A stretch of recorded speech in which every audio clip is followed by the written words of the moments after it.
ओम आयुर्वेदा के आने से पहले आप ये बताइए कि कितने संस्थान आयुर्वेदिक सफीदों में थे। आज हमारा जो संस्थान है वो हम पूरे इंडिया भर में हम काम करते हैं। पूरे इंडिया में हमारी अलग अलग स्टेट में अलग अलग डिस्ट्रिक्ट में ब्रांचें हैं। हमारा उद्देश्य है विदेशों में अपनी ब्रांचें खोलने का। काफ़ी कंट्रियों में हमारी बात चली हुई है और इस साल में हम कई देशों में अपनी ब्रांचें खोल देंगे। आपकी बॉडी में किसी भी तरह का कोई भी इनका साइड इफ़ेक्ट नहीं होता। एक बेनिफिट के लिए आप कोई भी आयुर्वेदिक औषधि लेते हैं तो हज़ारों बेनिफिट आपके शरीर में करती है। आज के दिन हर खिलाड़ी, हर युवा ओम आयुर्वेदा के प्रोडक्ट यूज़ करता है। करोड़ों यूज़र हमारे पूरे भारत और विश्व भर में हैं। हमारे जो उत्पाद है हमारी खुद की मैन्युफैक्चरिंग होती है। हम किसी से कोई थर्ड पार्टी प्रोडक्ट तैयार करवा के नहीं देते। सिर्फ पाकिस्तान को छोड़ के हम विश्व भर में हर कंट्री में अपनी दवाइयाँ, भस्में, औषधियाँ बेचते हैं। ओम आयुर्वेदा में तकरीबन 12 डॉक्टरों की हमारी टीम है और 150 प्लस स्टाफ है और सारा स्टाफ हमारा वेल क्वालिफाइड है। सभी डॉक्टर हमारे पास जो काम करते हैं सारे डिग्री धारक डॉक्टर हैं, सभी रजिस्टर्ड हैं हरियाणा सरकार और भारत सरकार से। तो सबसे पहले तो मैं ये जानना चाहूँगा, आज स्थापना दिवस है ओम आयुर्वेदा का, और उसी को लेकर के जानना चाहूँगा कि आज स्थापना दिवस जो आप किस तरीके से पहले तो आपको और आपके सभी दर्शकों को हाथ जोड़ के राम राम नमस्कार। तो जैसा कि आप देख रहे हैं ओम आयुर्वेदा काफ़ी लंबे अरसे से सफ़ीदों में अपनी सेवाएं हम दे रहे हैं और इससे पहले मेरे आदरणीय दादाजी पोखर सिंह जी, हमारा गांव रामनगर है जैसे कि आप राजेश जी जानते हैं, लेकिन काफ़ी दर्शक इस बारे में शायद नहीं जानते हों। तो वो आयुर्वेदिक औषधियाँ जड़ी बूटियों से विशेषकर जिनको बच्चे नहीं पैदा होते थे उनको वो औषधियाँ और भस्में देते थे तैयार करके और काफ़ी आसपास गांव गुहान में उनकी औषधियों से बच्चे पैदा हुए। दूर दूर से लोग उनके पास औषधियाँ दवाइयाँ लेने के लिए आते थे। काफ़ी ज़्यादातर औषधियाँ वो अपने खेत खलियान से ही तोड़ के लेके आते थे, हमारे सामने जैसे बना के काफ़ी पेशेंटों को देते थे और पेशेंटों को आराम लगता था। जिनके 20-20, 30-30 साल शादी को हो गए थे, बच्चे नहीं पैदा होते थे, उनको उनकी औषधियों से बच्चे पैदा होते थे। फिर लोग कोई मिठाइयाँ लेके आते, कोई उपहार लेके आते और बचपन में घर में परिवार में इसी तरह का एक माहौल रहता था। तो इसी कड़ी में फिर मैंने मेडिकल की पढ़ाई की। उसके बाद 2010 में दादाजी का स्वर्गवास होने के बाद से मैंने इसका मतलब जो आयुर्वेदिक कार्य है इसका कमान संभाली और 2010 में हमने इसका नामकरण किया। उससे पहले एक संस्था थी जो चली आ रही थी लेकिन वो नामकरण उसका नहीं हुआ था उस समय तक। पिछले 16 वर्षों से आप सेवाएं दे रहे हैं। इससे पहले जो घर घर जो दुकान खुल चुकी है आपके, जो ओम आयुर्वेदा में और दुकानों में जो, उसके बारे में मैं जानना चाहता बिल्कुल, पिछले 16 साल से मैं खुद सफ़ीदों में सब बच्चा बच्चा जानता है, इस बात से परिचित है। हम सेवाएं दे रहे हैं और देखिए हम आप खुद सफ़ीदों वासी हैं राजेश जी। आप एक क्वेश्चन मैं आपसे ही करता हूँ आज। हूँ। ओम आयुर्वेदा के आने से पहले आप ये बताइए कि कितने संस्थान आयुर्वेदिक सफ़ीदों में थे। हमने तो आज तक कोई इस प्रकार का कोई संस्थान देखा नहीं। आयुर्वेद का ओम आयुर्वेदा के नाम से हमने जाना है, और इससे पहले हमने तो कोई इस प्रकार की कोई एक नाम मात्र भी हमने कोई दुकान नहीं देखी जिस प्रकार से हाँ, आपने इसको और बयान आज किया। आप देख रहे हैं कितनी दुकानें होगी होंगी सफ़ीदों में आयुर्वेदा आयुर्वेदा लिख के। बिल्कुल बेशुमार जो दुकान है, लेकिन उस ज्ञान की बात मैं जानना चाहूंगा। ज्ञान जैसे आपने अपने दादाजी से अपने ज्ञान लिया, हम्म, आपका जो पुश्तैनी जो काम है, पुश्तैनी जो काम है आपका हम्म। आयुर्वेद का है, आपके दादाजी इस प्रकार का काम करते थे उस वक्त में और आज के टाइम में, वो जानना चाहूंगा क्या अंतर आ गया देखिए है। जी, जो आयुर्वेद काफ़ी मॉडर्न अब हुआ है, आयुर्वेद में काफ़ी रिसर्च उसके बाद हुई। आज हमारा जो संस्थान है वो हम पूरे इंडिया भर में हम काम करते हैं। पूरे इंडिया में हमारी अलग अलग स्टेट में अलग अलग डिस्ट्रिक्ट में ब्रांचें हैं।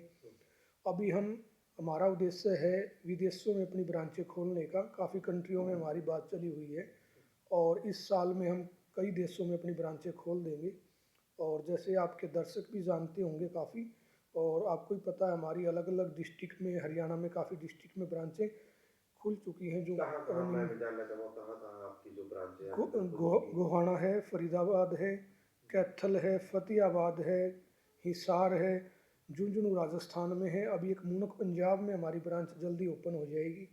और भी काफ़ी हम ब्रांचों की हमारी जैसे बातें चली हुई हैं रोहतक में, गुड़गांव में, तो वो ब्रांचें भी जल्दी आपको ओपन हो जाएंगी। मैं जानना चाहूँगा जैसे विदेशों से जो खिलाड़ी हैं, जैसे कबड्डी के जो ज़्यादा खिलाड़ी हैं, वो सुनने में आया कि वो ज़्यादा आपके पास बस में जो है लेने के लिए आते हैं। देखिए राजेश जी, क्या होता है, स्टेरॉइड यूज़ करते हैं खिलाड़ी ज़्यादातर, जो कई गेमों में, खासकर जो पावर के गेम और जो ओलंपिक गेम नहीं है उसमें ज़्यादातर स्टेरॉइड यूज़ करते हैं। उनके उपयोग से बच्चों का शरीर खराब हो जाता है, कई बार वो डोप में आ जाते हैं, उनका करियर खराब हो जाता है, उनका नाम खराब हो जाता है। इसलिए आजकल खिलाड़ी आयुर्वेदिक चीज़ों की तरफ उनका रुझान ज़्यादा हो गया है। और इसका रुझान होने का मेन उद्देश्य यही है कि ये आयुर्वेदिक जो चीज़ें हैं वो शरीर पे किसी भी तरह का कोई भी दुष्प्रभाव नहीं डालती, वो आपके शरीर का संतुलन बनाए रखती हैं, आपका पावर स्टेमिना उसको बूस्ट करती हैं, आपकी बॉडी में किसी भी तरह का कोई भी इनका साइड इफ़ेक्ट नहीं होता। एक बेनिफिट के लिए आप कोई भी आयुर्वेदिक औषधि लेते हैं तो हज़ारों बेनिफिट आपके शरीर में करती है।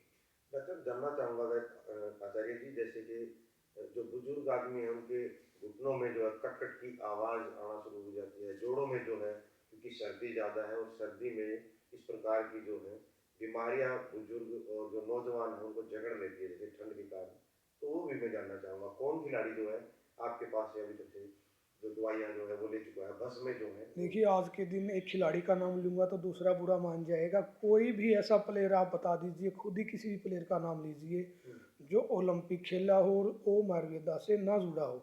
आज के दिन हर खिलाड़ी, हर युवा ओम आयुर्वेदा के प्रोडक्ट यूज़ करता है। करोड़ों यूज़र हमारे पूरे भारत और विश्व भर में हैं। कोई भी कंट्री ऐसी नहीं है जहाँ हमारे उत्पाद नहीं जाते। विश्व के हर कोने में हम अपनी औषधियाँ बस में बेचते हैं। हमारे जो उत्पाद है हमारी खुद की मैन्युफैक्चरिंग होती है, हम किसी से कोई थर्ड पार्टी प्रोडक्ट तैयार करवा के नहीं देते। जितने भी हमारे उत्पाद हैं सारे ऑथेंटिक हैं, सभी रिसर्च के बाद तैयार किए गए हैं। सभी प्रोडक्ट हरियाणा सरकार और भारत सरकार से सारे अप्रूवल लेने के बाद तैयार होते हैं। और जितने भी हमारे उत्पाद हैं वो बिल्कुल केमिकल फ्री, स्टोर्ड फ्री हैं। उनको 3 साल से लेके बच्चा और 100 साल तक का बुजुर्ग कोई भी यूज़ कर सकता है, किसी को कोई भी नुकसान, साइड इफ़ेक्ट उनका नहीं होता। भारत के अलावा आप किन किन कंट्रियों में जो है आपकी आयुर्वेद की जो दवाइयाँ हैं बस में है वो जाती हैं? विश्व की लगभग हर कंट्री में हम औषधियाँ बस में भेज चुके हैं। सिर्फ पाकिस्तान को छोड़ दें तो कोई भी ऐसी कंट्री नहीं है जिसमें हमने अपनी औषधियाँ बस में नहीं भेजी हो। सिर्फ पाकिस्तान को छोड़ के हम विश्व भर में हर कंट्री में अपनी दवाइयाँ बस में औषधियाँ भेजते हैं। तकरीबन हम 150 प्लस कंट्रियों में अपनी सेवाएं फ़िलहाल दे रहे हैं। शहीदों के अंदर की अगर मैं बात करूँ तो आयुर्वेद की लगभग दुकानें खुल चुकी हैं। आपकी और उनमें क्या अंतर है वो भी मैं जानना चाहूँगा। देखिए जी, सब अपना काम कर रहे हैं और अच्छा है, वो भी दिन दुगनी रात चौगुनी उन्नति करें, प्रगति करें। लेकिन हाँ, लोगों के स्वास्थ्य के साथ खिलवाड़ ना करें, लोगों को अच्छी औषधियाँ दें, आयुर्वेद का नाम खराब ना करें, आयुर्वेद के नाम पे लोगों के को गुमराह करने का काम ना करें। और ख़ासकर मतलब ओम आयुर्वेदा की छवि को ठेस पहुंचाने का काम ना करें। कई बार पेशेंट हमें शिकायत करते हैं जी, आपका नाम लेके हमें किसी ने वहाँ पकड़ लिया, उस दुकान वाले ने पकड़ लिया, बोला यही ओम आयुर्वेदा है। तो ऐसा बिल्कुल ना करें। ऐसा करना मतलब एक संस्था के लिए भी हानिकारक है और आपके लिए भी हानिकारक होगा। अगर हमें ऐसी कोई घटना मिलती है तो हम इस पर सख्त एक्शन लेंगे। जो और दुकानें जो खुली हुई हैं, मैं कहना चाहूँगा उनके पास कोई लाइसेंस या फिर कोई इस प्रकार के भी डॉक्यूमेंट हैं जो जिन्होंने ये दुकानें खोली हैं? देखिए, हम तो इसके बारे में क्या बता सकते हैं राजेश जी।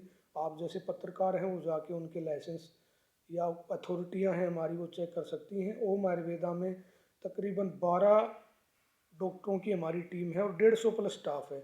और सारा स्टाफ हमारा वेल क्वालिफाइड है। सभी डॉक्टर हमारे पास जो काम करते हैं सारे डिग्री धारक डॉक्टर हैं, सभी रजिस्टर्ड हैं हरियाणा सरकार और भारत सरकार से। तो अब हमारी किसी भी समय कोई भी हमसे डॉक्यूमेंट मांगी हम आपको देंगे। जो दर्शक आपको देख रहे हैं, जो आपसे बीमारी का इलाज करवाना चाहते हैं, जैसे ठंड के मौसम में क्या बीमारियां जो है विशेष तौर पे आती हैं?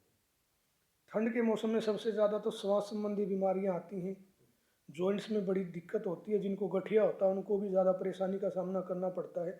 कुछ लोगों को ठंड से एलर्जी भी होती है, कई लोगों को स्किन प्रॉब्लम ज़्यादा हो जाती है ठंड में, कई लोगों का मोटापा ज़्यादा बढ़ जाता है ठंड में। तो कई बीमारियां ऐसी जो ठंड में होती हैं। बाकी नमूनिया, खांसी, जुकाम ये बीमारियां ज़्यादा होती हैं। तो इस टाइप के पेशेंट बहुत आते हैं और इस टाइप की कोई भी अगर बीमारी है तो उसको जड़ से इलाज करने का काम आयुर्वेदा करता है। आज के टाइम एक बीमारी जो है हर इंसान को होना शुरू हो गई है, जैसे शुगर है, बीपी है, थायराइड है, सबसे बड़ी मेन बीमारी ये आती है। इसके को लेकर के क्या कहना चाहिए? देखिए, बीपी है, थायराइड है, शुगर है, ये बीमारियां घर घर की समस्या हो गई हैं। इसका मुख्य कारण आपके खान पान में ही है। अगर आप अपना खान पान सुधार लेंगे तो इन बीमारियों से बच जाएंगे। तो हमारा उद्देश्य आपकी खाली आपको औषधियाँ बस में देना नहीं होता, हमारा उद्देश्य आपकी प्रॉपर डाइट के ऊपर काम करना होता है। हम आपकी पूरी दिनचर्या को देख के उसको सुधारने का काम करते हैं। पंचकर्मा की हमने शुरुआत सफ़ीदों में सबसे पहले की, और अभी भी मेरे हिसाब से कोई ऐसा संस्थान नहीं है जो पंचकर्मा जैसी थेरेपियाँ देता है। तो आप यहाँ आइए, अपना पंचकर्मा करवाइए। किसी भी तरह की आपकी कोई भी शरीर के अंदर समस्या है तो उसको बिल्कुल जड़ से ख़त्म करने का काम आयुर्वेदा करेगा।